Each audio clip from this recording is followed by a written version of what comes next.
गुजरात में कैसे भड़के थे दंगे, पीएम मोदी ने सुनाया पूरा घटनाक्रम। कहा केंद्र की सत्ता में बैठे लोग चाहते थे कि नई दिल्ली प्रधानमंत्री नरेंद्र मोदी ने कहा कि गुजरात में 2002 में गोधरा कांड के बाद हुए दंगों को लेकर एक झूठी कहानी करने का प्रयास किया गया था और केंद्र की सत्ता में बैठे उनके राजनीतिक विरोधी चाहते थे कि उन्हें सजा मिले, लेकिन अदालतों ने उन्हें निर्दोष साबित किया।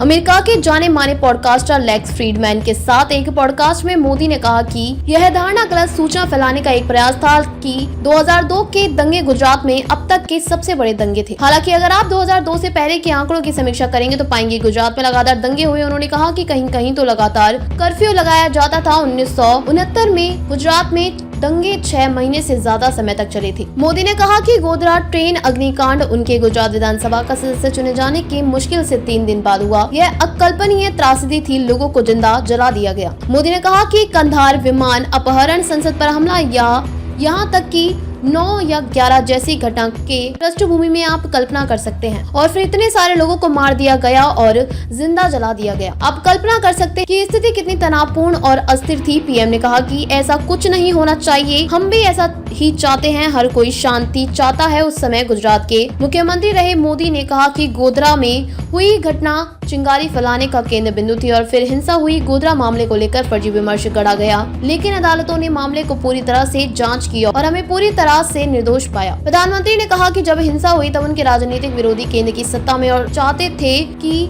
इन आरोपों पर मुझे दंडित किया जाए। वे हमें सजा मिलते देखना चाहते थे। उनके अथक प्रयासों के बावजूद न्यायपालिका ने 2 बार सावधानी पूर्वक स्थिति का विश्लेषण किया और अंततः हमें पूरी तरह से निर्दोष पाया। प्रधानमंत्री ने कहा कि सबसे महत्वपूर्ण बात यह है कि गुजरात जहां लगभग हर साल हिंसा होती थी, वहां 2002 के बाद से दंगे नहीं हुए हैं।